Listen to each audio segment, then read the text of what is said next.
information influences our capabilities, our opportunities, our interests, and our potential.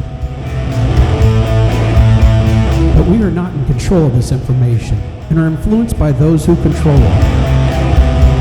The movement is underway to move these controls and influence to the user. What is possible when we are connected and in control? This is the quest. This is the Emergence. Welcome to the Emergence, a podcast asking the question, what is possible when we are connected and in control? On today's episode, I am joined by Cybernetician Javier Livas Cantu to talk about the role of cybernetics within the scope of the emergence through the eyes of this podcast. But before I bring on Javier, I'd like to give a brief rundown on why I wanted to bring a cybernetician onto the emergence. A year or so ago, a friend of my son's turned me on to Stafford Beer, who had developed a program called Cybersyn in the early 70s to construct a distributed support system to aid in the management of the Chilean economy.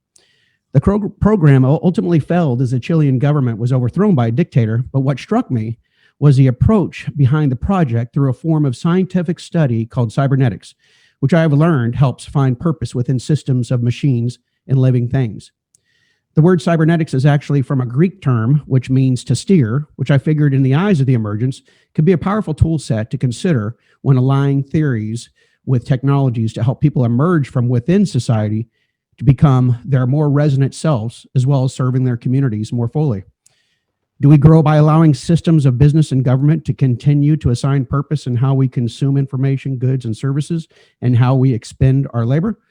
Or is it better for society if we, the people, take the reins of the purpose to drive systems rather than be driven by them? I will admit my understanding of cybernetics is still fairly raw, which is the reason for bringing on a cybernetician to engage with, as there is something compelling about the notion of identifying variables and feedback within systems to help move systems forward. Something I believe the developers of technology I talk about in the emergence, such as the solid framework, blockchain technologies, decentralized artificial intelligence, and the myriad of applications on the horizon to tap into human potential may find useful. It is my belief that now is the time to move from theories to bold experimentation, to find funding sources to back technologies that break the mold of simple profit motives or grandiose gestures of changing the world, to specific implementations of technology to inject purpose into the components of the system of life, which are the people.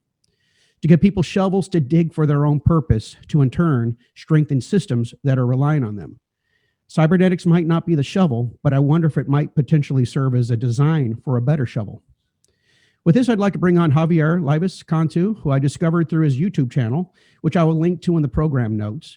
And just to let you know, in the program notes, I'm going to cite some specific videos that I found with him. And so I'm going to put those in there as well, so you guys can dig into his wonderful content. So Javier, without further ado, welcome, and I hope I'm pronouncing your name okay.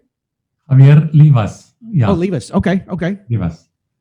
Perfect. And in Chile, it was called Cybersyn. Cybersyn. Okay. Perfect. So, well, to start out, could I just ask you about your background and what led you to cybernetics? Yes.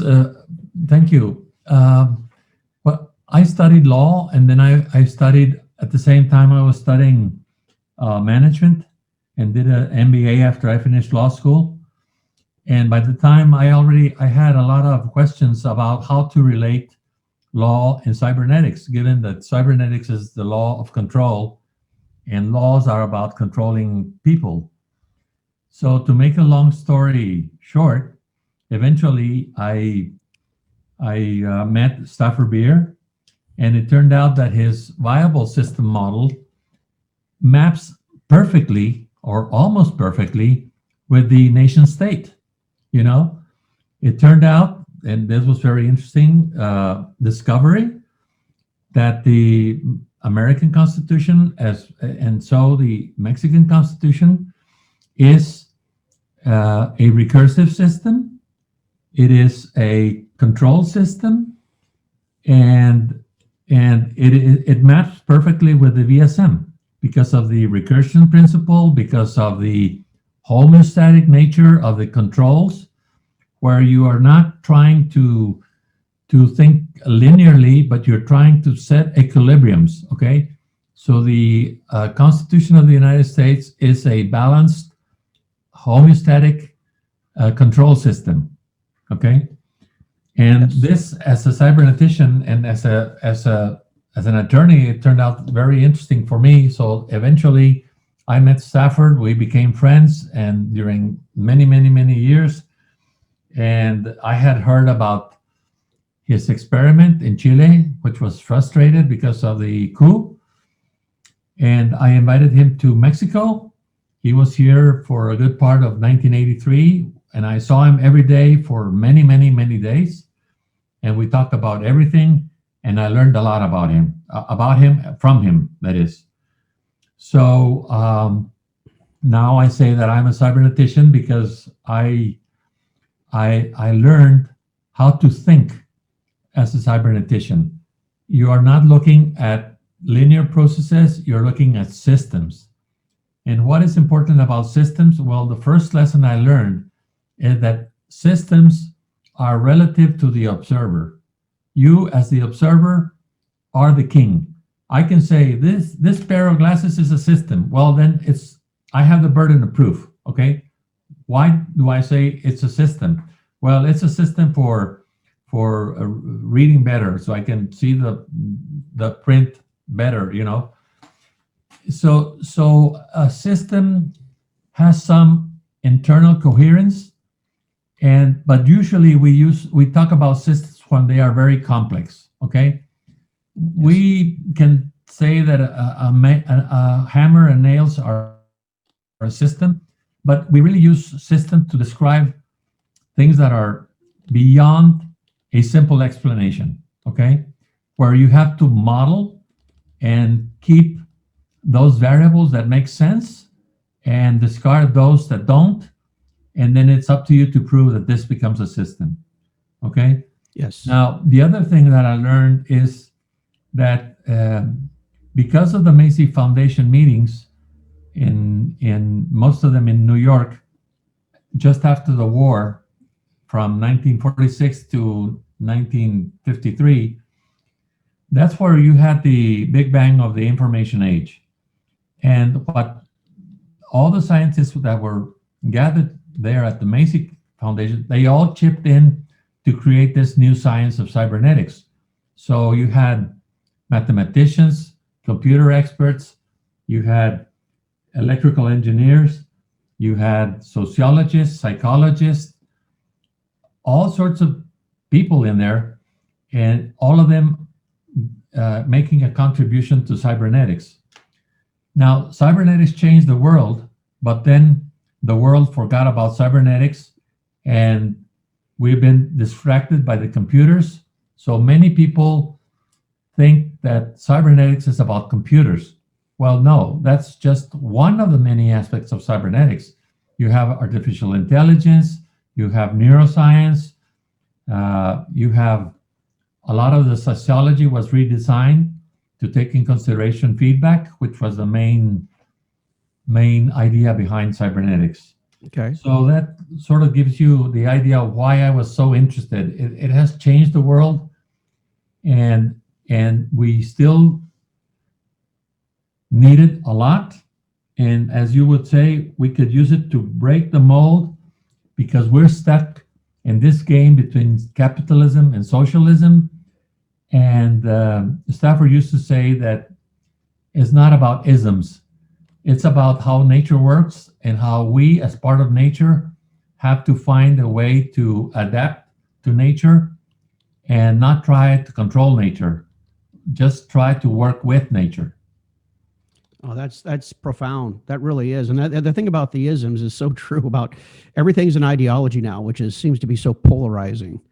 And very much. And that's one thing I've noticed is that I was searching after I found Stafford beer. It was funny because this friend of my son's had told me about this about a year ago, and I was researching everything else for launching my podcast. So I didn't really pay attention to it. I just kind of read it a little bit, and I thought, okay, might be interesting. And then he kept on asking me about it, if I'd read about it. And I said, no. So I finally gave in. It's like, oh my God, I didn't know this existed. Cybernetics. I didn't know about Stafford beer. All the research I've been doing, I missed over it. So it seems like it is something that is in a little bit of a time warp that has disappeared. But to me, and what I've been reading and discovering you and Stafford Beer, that it is very significant because I'm really into technology. So I'm into what Tim Berners-Lee is doing with a solid framework, and Ben Goertzel's doing with decentralized artificial intelligence. But with the emergence, when I was really digging into this, is that there's something beyond that. It's not about the technology, but it's not about the ideology either, because that gets us where we always have been. It's not about the isms. It's about the tools, and that's why I keep on using a spade and a shovel in a lot of my references.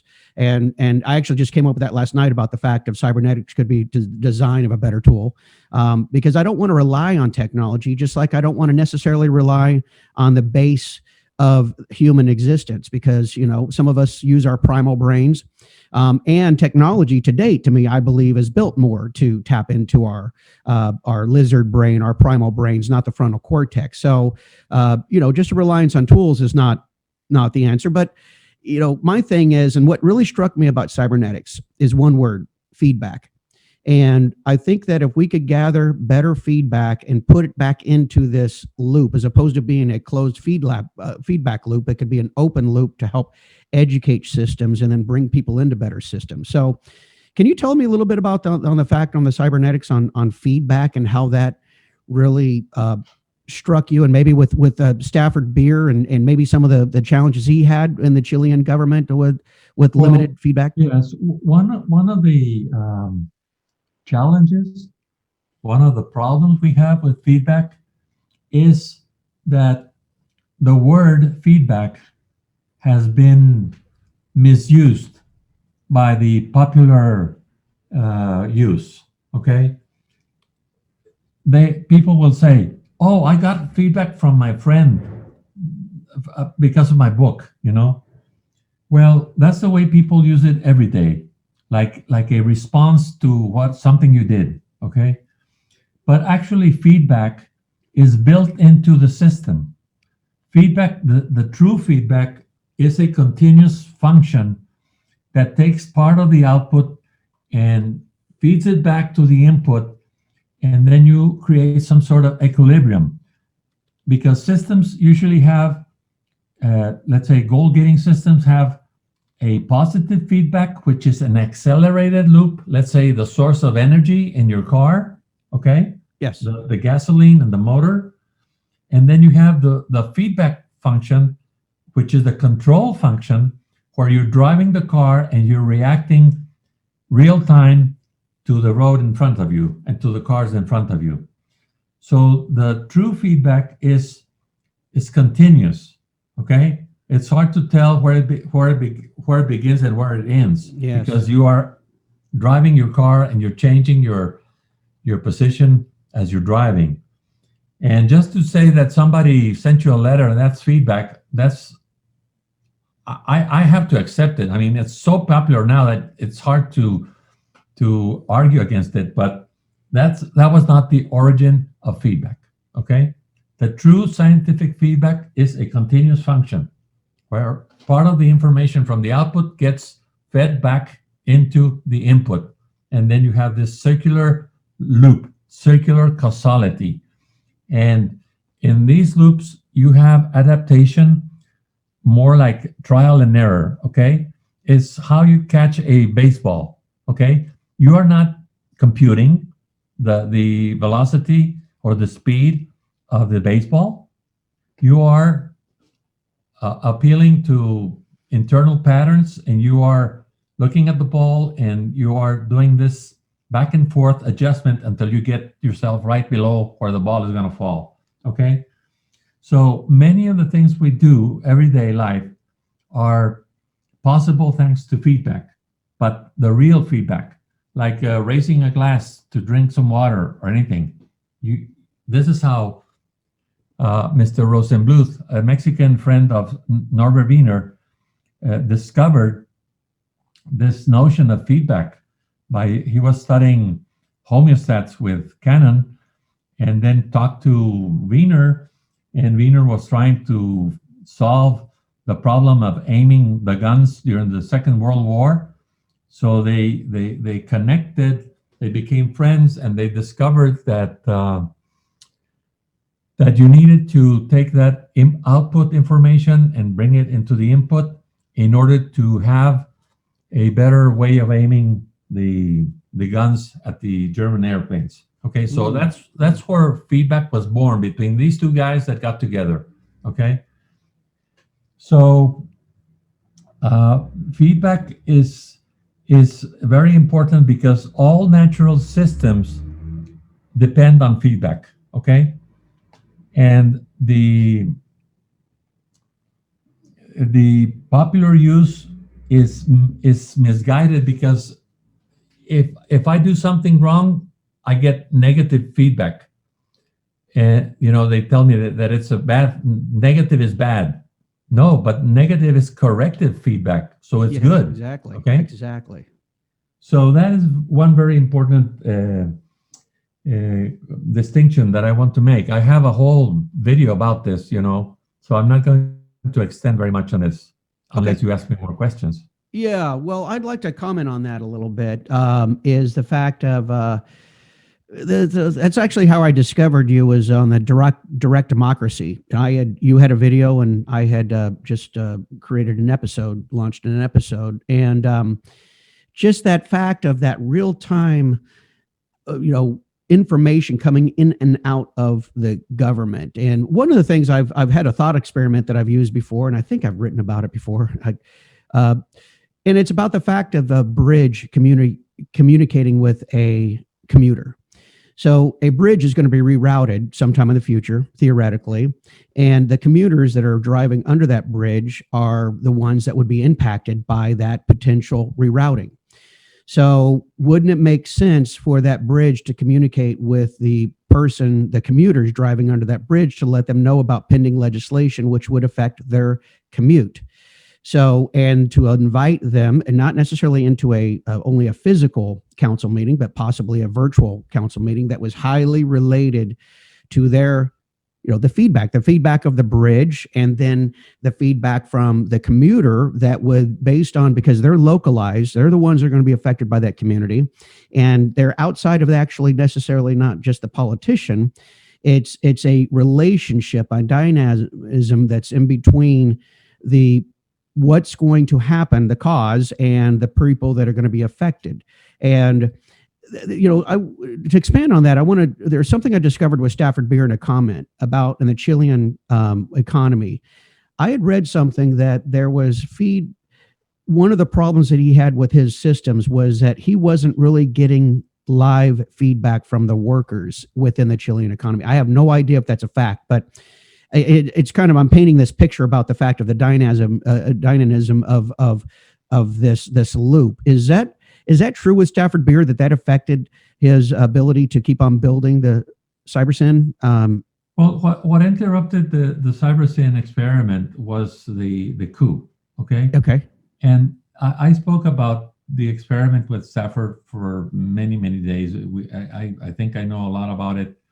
And one of the problems Stafford had, and the whole group that was designing this operations room, the tool they wanted was the operations room, but they only had one computer for the whole nation, for the whole experiment. Okay, they didn't have any PCs or anything. They didn't exist. So they had a 360 IBM computer. So then what they tried to do is they tried to improvise a real time by making, they would map, let's say, a certain business or empresa, some production facility, and they would map it with some flow charts connecting them. And they had this system of triple indices where you measure the actuality, the capability, and the potentiality, okay? And those numbers are then translated into a number between 0 and 1. So what they did is that, let's say this factory produced 600 toys from a possible 1,000 capability. So the actuality index would travel as a 0.6, okay? So they got rid of all the variety of the numbers and just concentrated on give me what percentage of the capability are you actually performing what you're doing, okay? So that's the way they sort of improvised the real time, okay? But it never got off the ground to a significant extent because they lacked time. All this planning and everything was done in about a year and a half, okay? Okay. So I also have a video about my response to some criticisms about the Cybersyn. You can find one video that talks about this.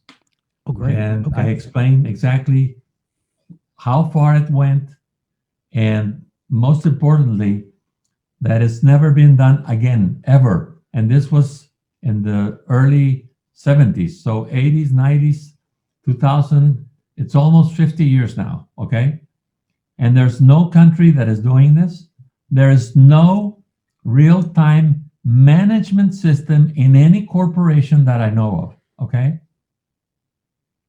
You have real-time for industrial processes, perhaps, okay, production processes, but not management as a whole, okay?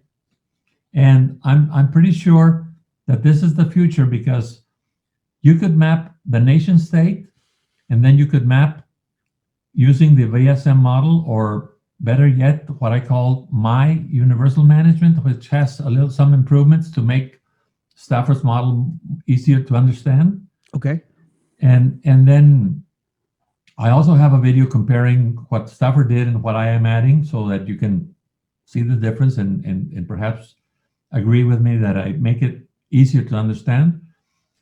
Gotcha. Okay. And then you could start with the nation state, then go to the economic sectors, and then inside, let's say, the service economy, you could go down all the way to professionals, doctors, transportation, or whatever, you know.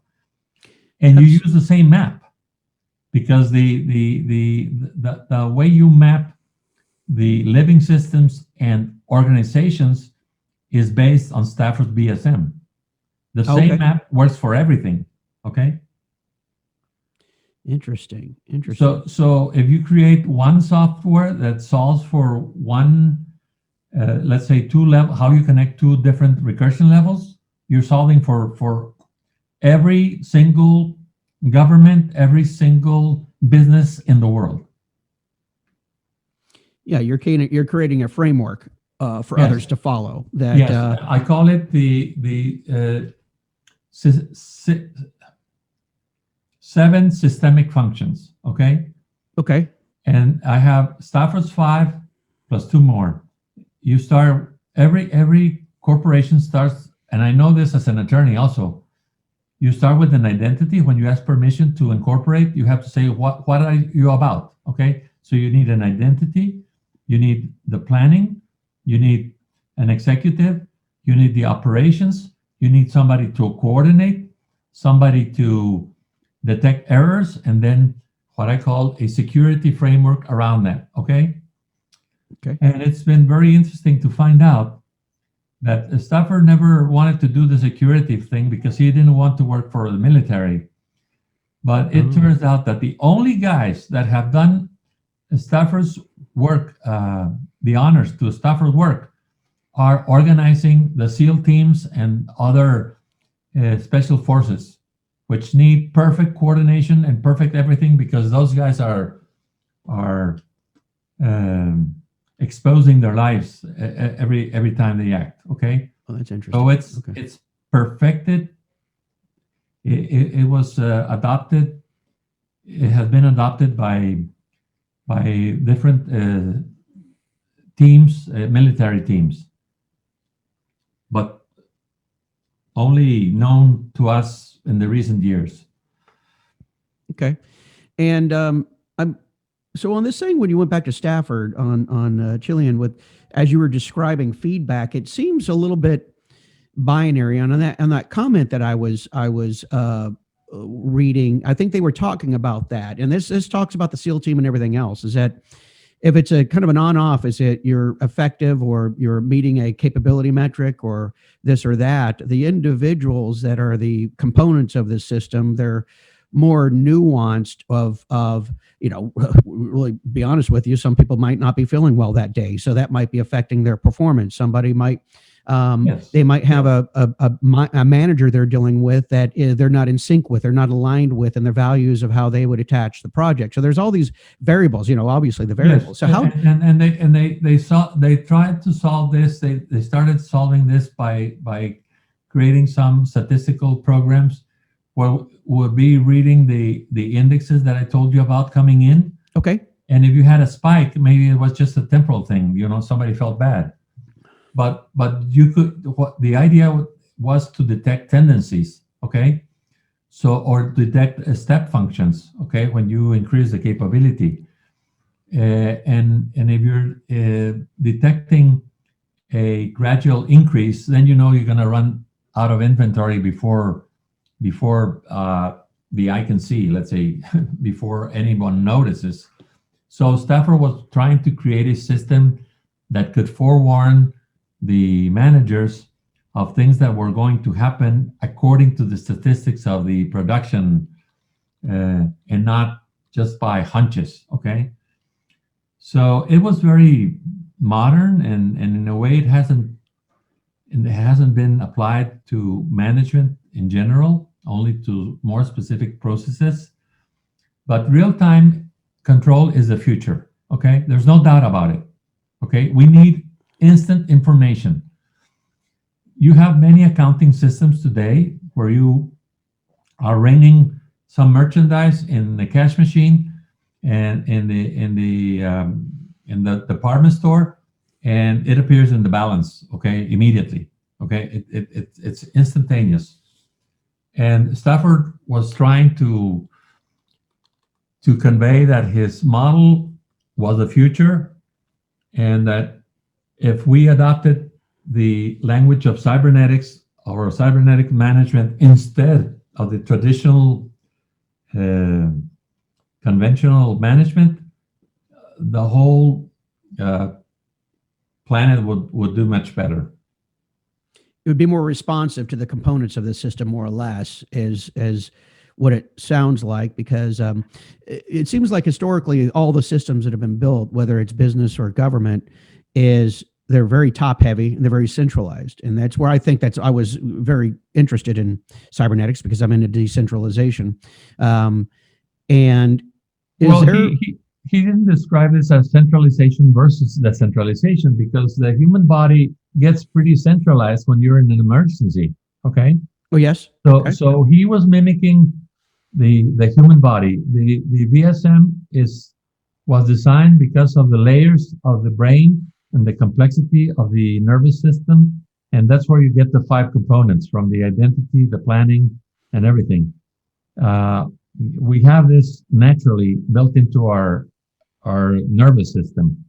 And this is why our bodies are so effective, and why the human brain is the most wonderful control instrument in the whole universe. It's the most complex to begin with. Yes.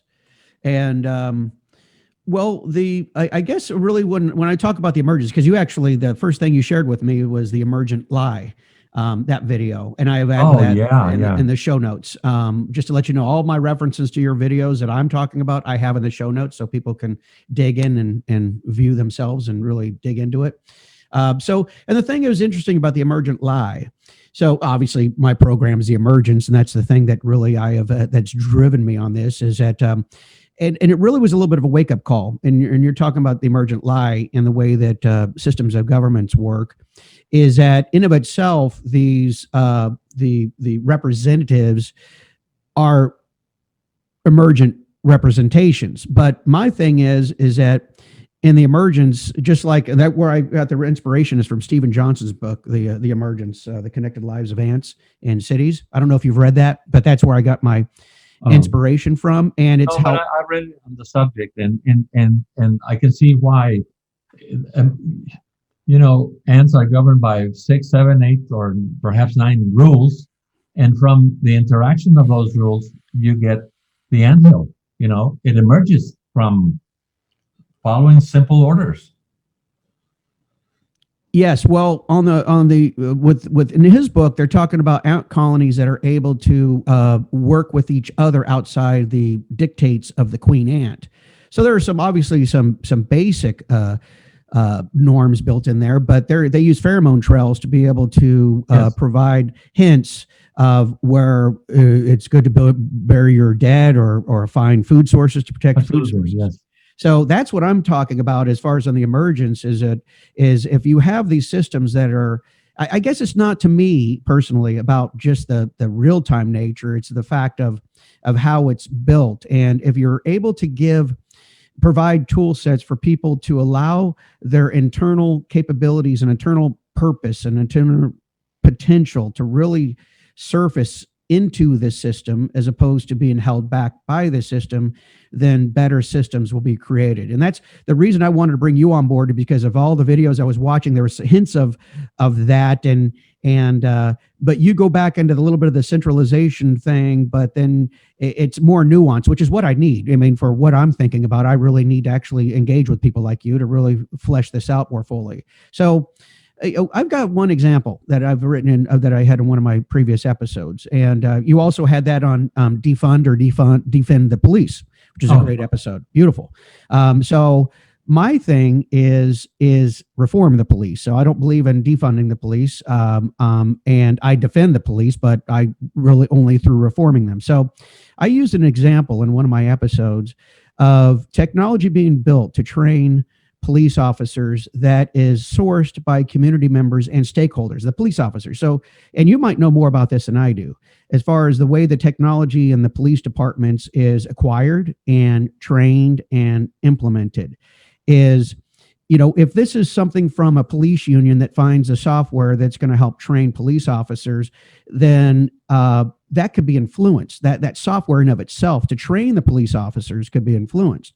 So if it was if this technology was used and it came from the community that was actually looking at these protocols, training protocols with the police officers, because the things that I've actually researched, and again, I might be wrong, but is that I don't know how involved the actual stakeholders, the police officers and the community and members are involved in their training. That's the feedback in cybernetics to me. That's the bringing it back into the system more wholly from within the actual stakeholders. So when you're talking about defend or defund the police, what are your thoughts on what I'm talking about there with reforming it through a cybernetics approach?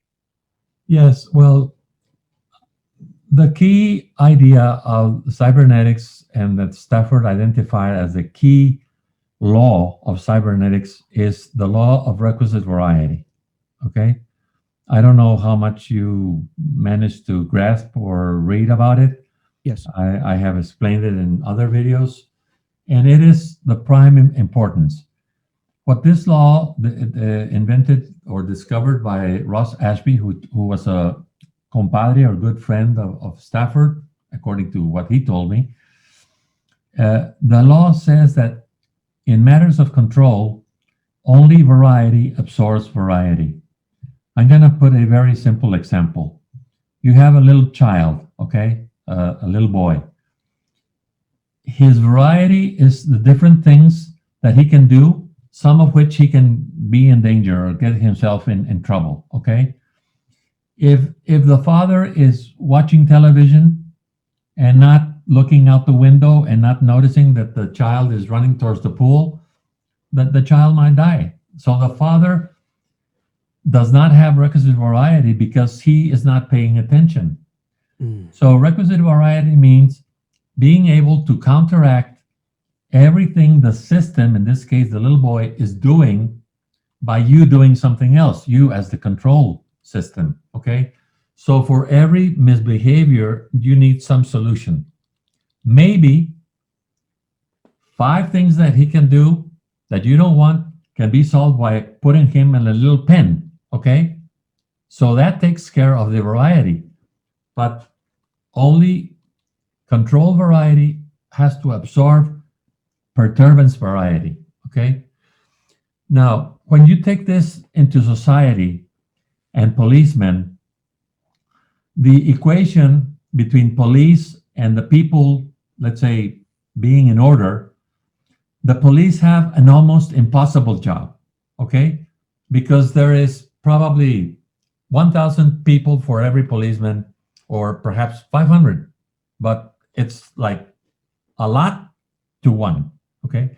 So then you have to amplify the power of the policeman. How do you do this? You give him a gun, you give him gas, you give him a patrol car, you give him a siren, you give him radios, you know, and bulletproof vests, whatever. All those are amplifiers of control in order to have people abide by the law. But as the society gets more and more complex, policemen have a tougher and tougher job, okay? There's all this drugs on the street, okay? How do you control that? Or you don't want to control it? Some do, some don't. So you get in a mess very, very early. Now, the only way you could redesign police, I say, is have to choose from the normal population, citizens that could do some sort of police work on their own, private citizens that are authorized to intervene as if they were policemen. You know, you have to multiply the number of people on the right side of the law. It sounds very authoritarian. It sounds like a totalitarian government.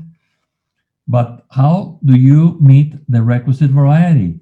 There is a lot of crime that goes unpunished. There are a lot of bad examples that are going unpunished.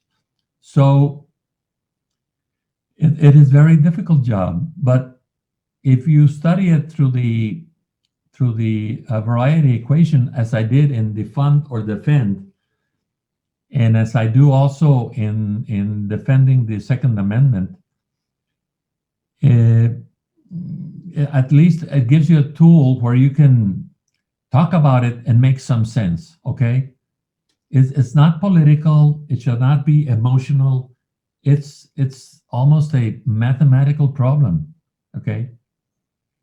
Yeah, well, let me, okay, so one of my other, in that episode, I talked about Jocko Willink, which you talked about the SEALs.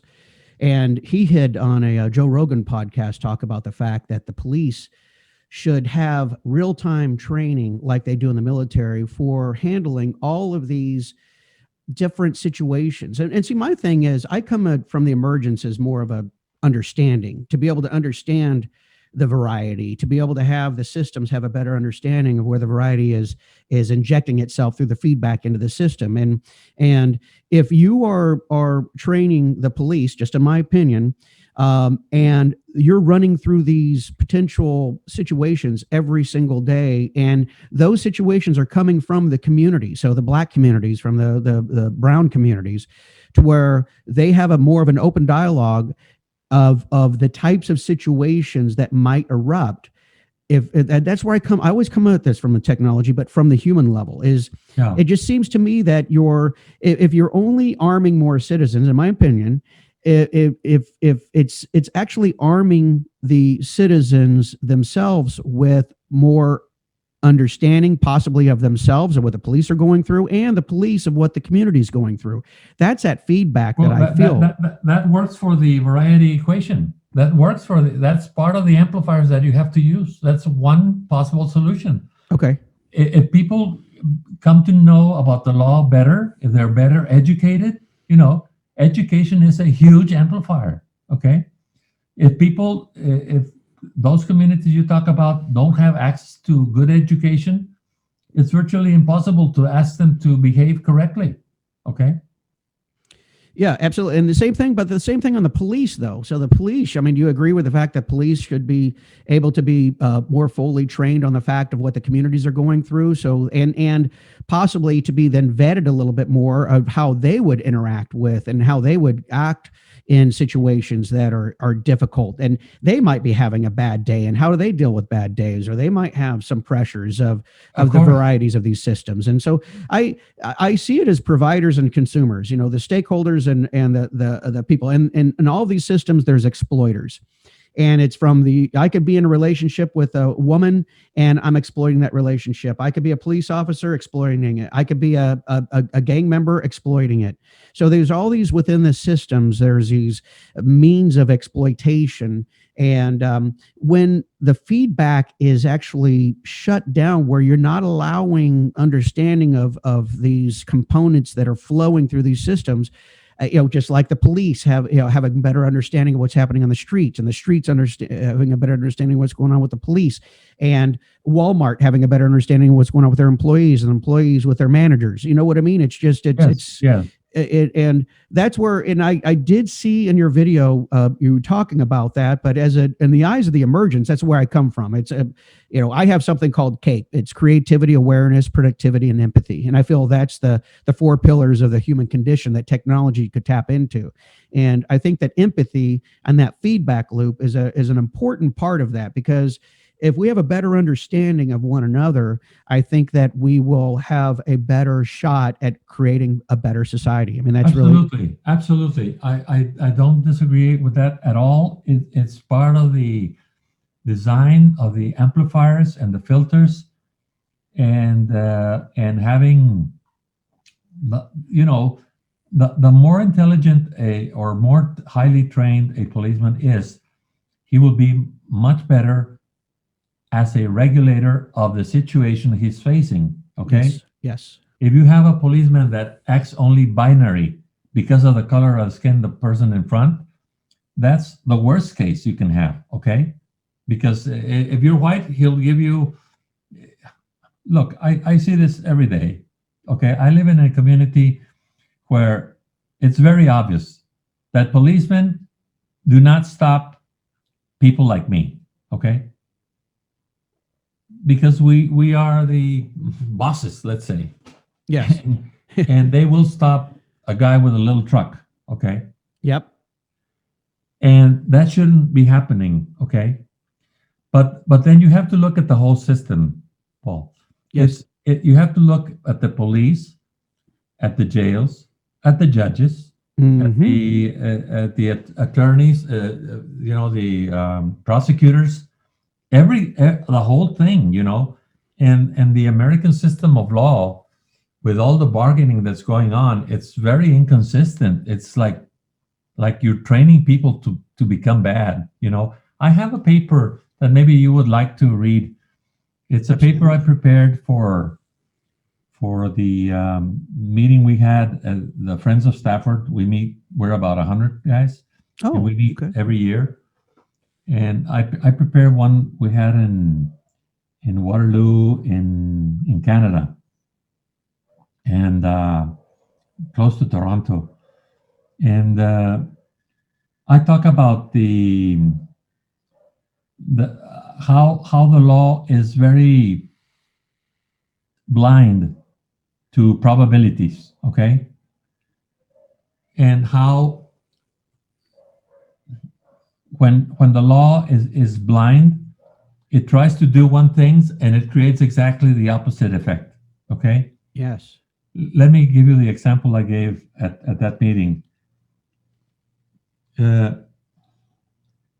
There's this game on TV where you pick the three doors. Do you remember that game? Oh, I can't quite remember the name of it, but yeah, I know exactly what you're talking about. Absolutely. I Price is Right. On my tongue. But yeah, anyway, Price is Right. Yep.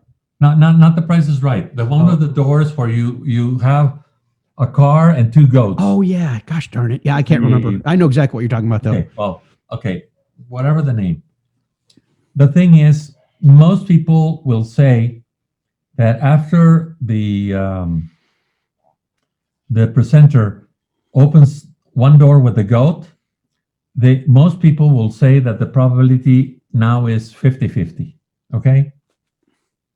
You remember that thing? Yes. Okay, gotcha. Yep. Well, obviously, it's not true. You should always change doors. Why? Because when you chose, you chose 1 in 3, and now if you choose the other door, you're going to get 1 in 2, or perhaps even 2/3 chance of getting the price. And people don't understand this problem. But I say, okay, let's assume instead of $3, you had $1 million, okay? And you took your pick on the first one in 1 million. And the guy opens all doors except one, except the other one. Yeah. Would you change or not? Yeah. Well, obviously you would change. Why? Because he has been eliminating probabilities, and now the chance that you had originally is 1 in 1 million, and it seems like the other one has to be like 999,000 to 1. Okay. Yeah. So you would change. It makes it very obvious. Well, all that example is just to say what happens with. I give the example of a crack house. Okay. The laws are making it more and more difficult to go and see what's going on in a crack house. Okay. You need witnesses. You need copies of the counterfeit bills, or you have to have a policeman with undercover. You know, it gets more and more tough. So what happens? That you have a crack house that can operate during 1 year knowing that they're safe, because the justice system won't be able to get a court order for a search. Okay? Yes. Okay. So the law is not taking the probability. If all the neighbors are telling you there's a crack house there, you could at least say, let me take a look. I know about the Constitution, but the Constitution doesn't have requisite variety. Okay? It doesn't. If you look at it through the eyes of cybernetics, you're making a big mistake, because in the end, you are enticing people to deal with crack, and the guys you want to protect are the guys that are going to go to jail eventually. Okay. Anyway, well, that's perhaps I'm not being very clear with the example, but I'm going to send you the paper. You can Okay. read it. Oh yeah, no, I'd love to. And I It's a Monte Hall problem. A Monte Hall. Okay, problem. gotcha. And well, and I see on that side of it, and that's where I'm kind of gathering on the cybernetic side of it. It does seem to favor a little bit on the system side.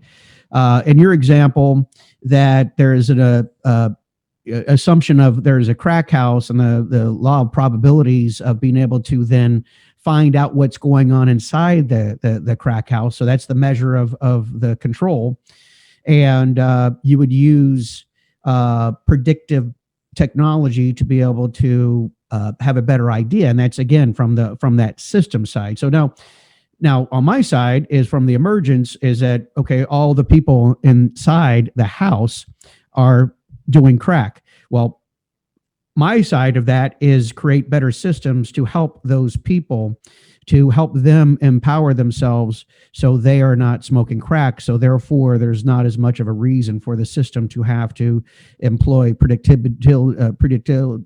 And I agree. Predictable. And I agree. People that use drugs is because they have some other problem. Okay. The fact about people coming from Afghanistan and all those people that come back to stable families and being loved once again after they come from war, those guys have no problem in readapting. But those that are left alone have a big problem. Yeah, and that's where my intro for my podcast, I talk about, I believe the number one problem that we have in the world is mental health, because I think that almost everything else comes from that, is that you have a police officer that is not as in tune with another human being, where there's 98% of them are, but the 2% or whatever percentage there is that those bad apples can then create especially in this hyper connected world we live in, create more chaos.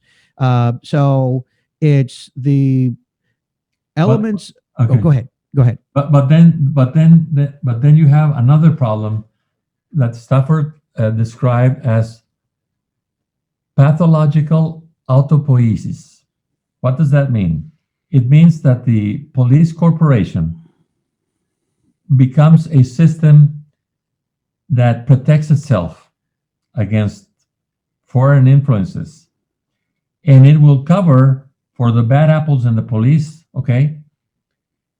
And that's a problem, because Yes, one bad policeman can ruin the whole prestige of the whole corporation. absolutely.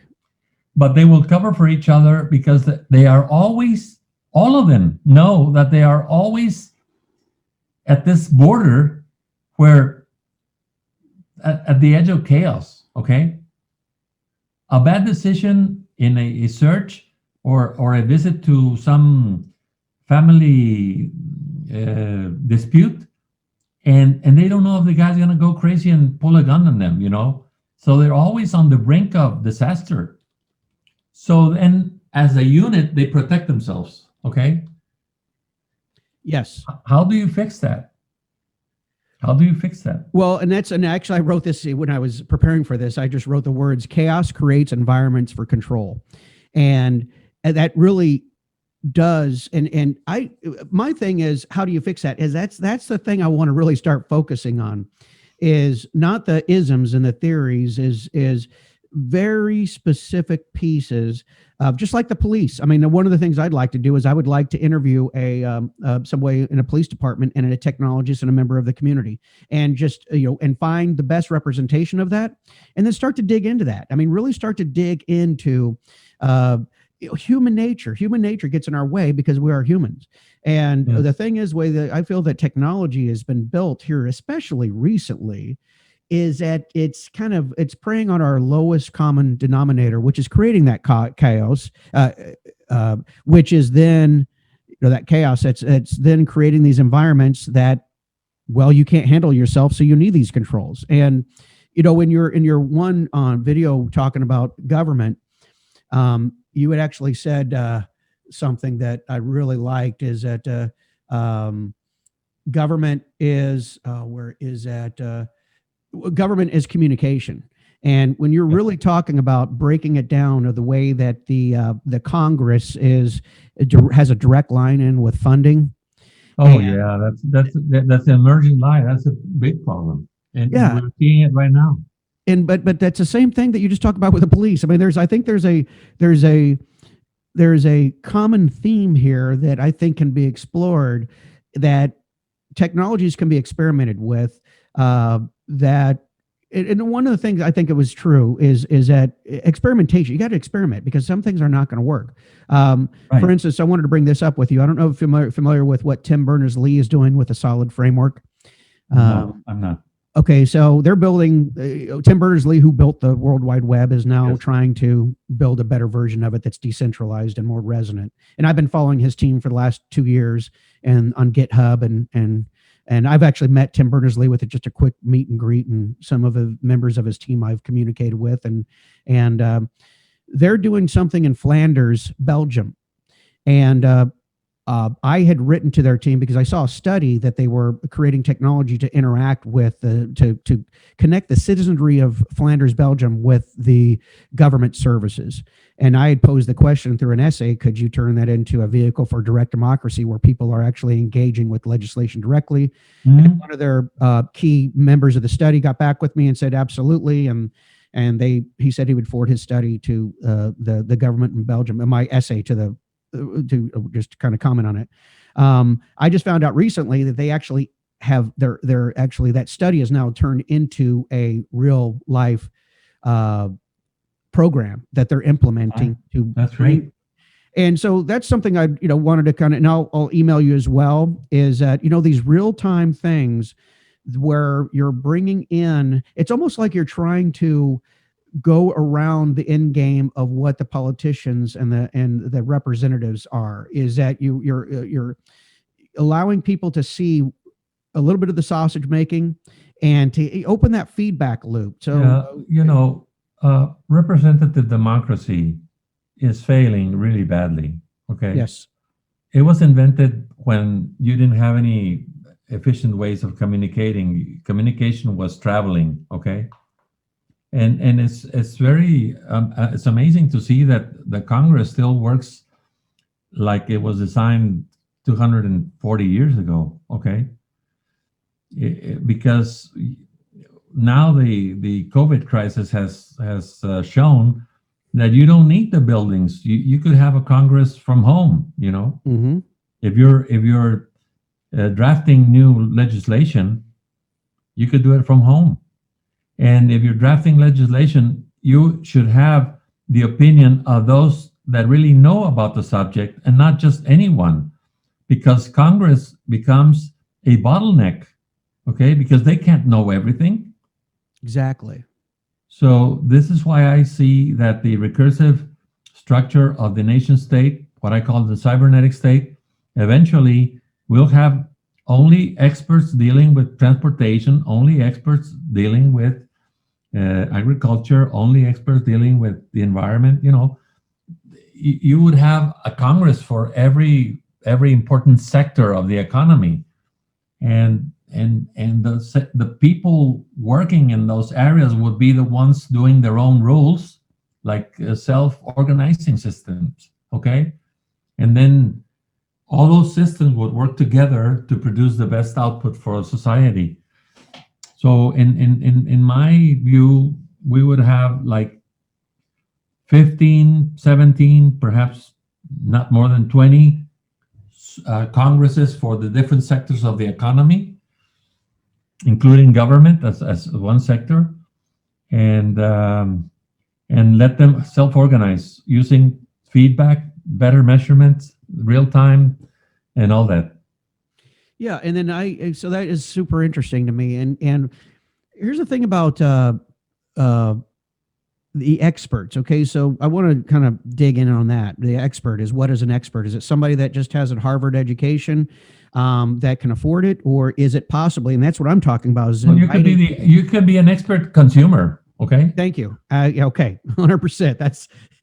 That is so important to me, being able to bring that level of feedback into government. So I can't agree with you more. So let's say you could have a group of 30, which is what Stafford planned for the Syntegrity effort. I don't know if you read about it, but it's a protocol for collective decisions made of 30 people. So you could have half of them consumers and half of them the experts, and let them sort it out through a syntegration effort, which is a collective protocol for creating intelligence. Yes. And, on that consumer side of that, and that's something that I'm actually doing a couple of episodes coming up on I call the marginalized consumer, is there's pockets of people. I always feel that there's people out there that are way more intelligent and way more in tune with life that necessarily only rise to the top. There's these just untapped gems in society and it could be a high school student. It could be a 75-year-old janitor who's lived his life reading books. You know what I mean? Or a 45-year-old welfare mother that's just brilliant. I mean, from the inside, that's what the emergence to me is being able to find these. Because what you're saying is another way of saying those people have requisite variety. Okay. Yes. Oh, that's great. I like that. They know the subject. Okay. I'm getting and their opinion. Okay. If you get 30 people with diverse opinions, but all of them sort of like experts in that field, you'll get a more intelligent decision than you're getting right now from congressmen or senators that are being that have to go out and ask for money in order to reelect themselves. Okay, and you bring in all the lobbyist groups. Okay, which is what you don't want. Exactly. And see, that just makes so much sense to me. You finally just got through to me on the requisite variety. You put that in a term that I completely understand, because and my only thing is as long as it's not dependent on the amount of money you have or status, then I'm completely good with it, because then that allows people to be able to then surface within, to be more powerful. Money doesn't necessarily have requisite variety. Okay. Yeah. Not by throwing money at a problem, you get requisite variety. You don't, not necessarily. And I got to tell you another video. Obviously, I've watched a couple of your videos. We can kind of go on this one real quick. Taming Capitalism and Wall Street: The Legacy of Lynn A. Stout. Wow, was I impressed with her, and so sorry to hear that she's passed away recently. Yeah, I followed her for quite some time, and then I didn't for some time, and then when I came back to her, she had died. Oh man, she seemed pretty brilliant, to tell you the truth. And that's a nice pivot here. So we're talking about, she comes up with this idea about shareholder primacy and the shareholder value myth. And I haven't read her book yet, but I read her paper that was the intro to the book. That was very interesting to me. And so we're talking about this requisite variety. Let's stay on that. And let's talk about how that relates within these corporations and shareholder, because that's where I see, I'm so glad I talked to you, because this whole requisite variety thing is just a light bulb for me. Because think about that, the way that the amount of control shareholders have over corporations versus how they used to in the 50s and the 60s. Can you talk about that a little bit? Yeah, well, again, I even made a film where I point out that the most important problem we have as humanity is not the global warming or the climate change or whatever you want to do or whatever you want to say. The problem is systems, organizations that are so large that they develop their own goals, and they don't care about the stakeholders or anything. So you have the managers running those corporations, and they are trying to obey the need for to inflate the stock price and see the returns for the next quarter and that sort of thing, which is like very anti-systemic, okay? And that's where a lot of the problems come. You have many big systems absolutely out of control, whether it's the FBI, the CIA, or the courts, or the legislature. Big systems that are totally out of control. They're autopoietic in they are self-generating, okay? They develop purposes of their own, okay? Irrespective of what the stakeholders or the citizens really need, okay? That is problem number one. And it has to do with requisite variety in the sense that humans are demanding more and more goods and all the time, and you need companies to provide them with some of those goods. But if you let let's say the massive consumers dominate the feedback function, then those corporations are going to be wasteful, and they're going to be out of sync with the environment and everything. Why? Because the consumer is not well educated, okay? The consumer demands a lot of things that are not good for the environment, okay? Like, for instance, all the packaging that we have is not good, but it's like you have no choice, okay? So learning about requisite variety helps explain a lot of the problems that we're going through, because it makes learning the cybernetics is a language that is very efficient to explaining the problems with systems.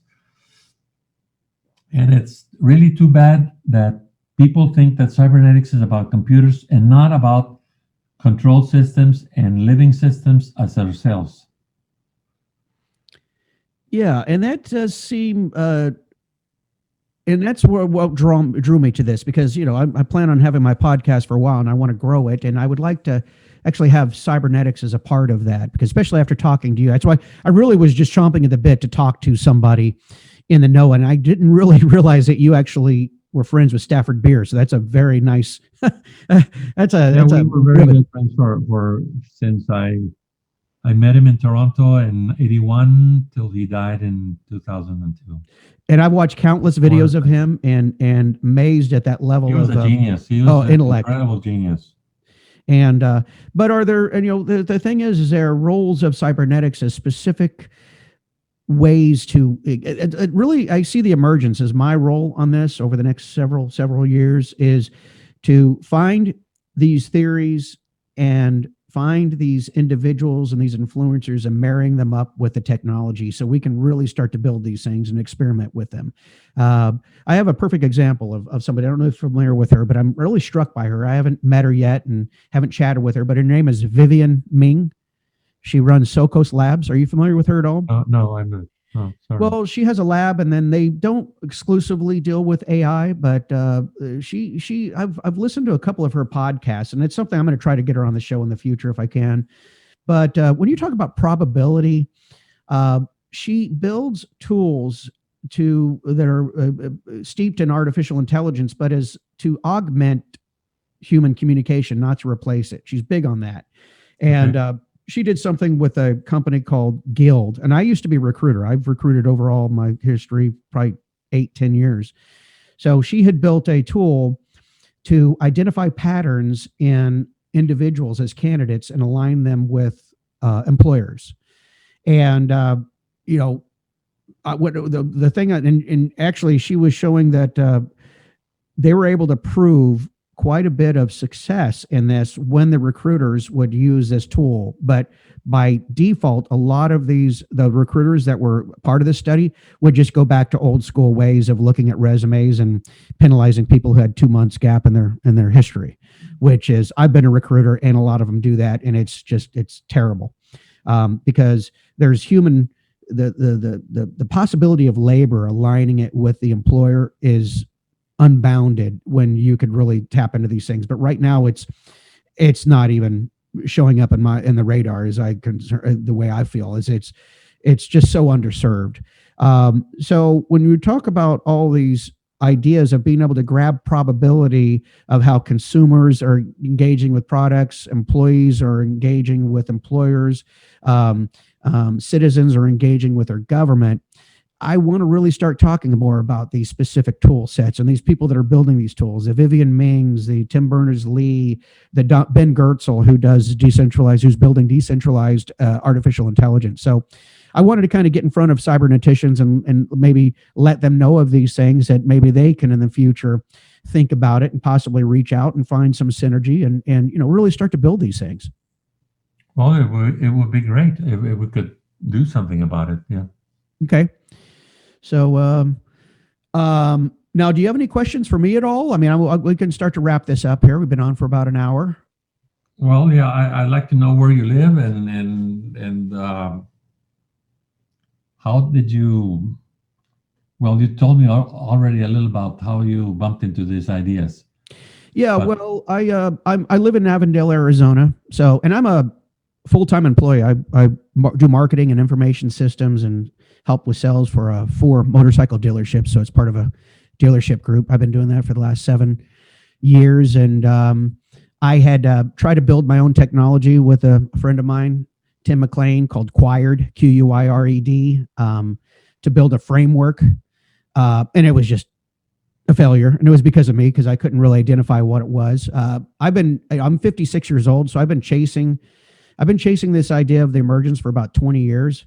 And I couldn't find out what it was. I couldn't articulate what this grand notion I had. I wanted to build technology. And I ran across a book, Stephen Johnson's book, The Emergence. And really that just started to formulate more of a concrete idea of what it is, because it had been haunting me. It actually affected my pursuit and career because I just have a problem with centralized control in anything. I've recruited for very large corporations before and agencies. And the time I would thrive as a recruiter is when I was able to build a relationship with a candidate and build a relationship with the hiring manager and make a connection.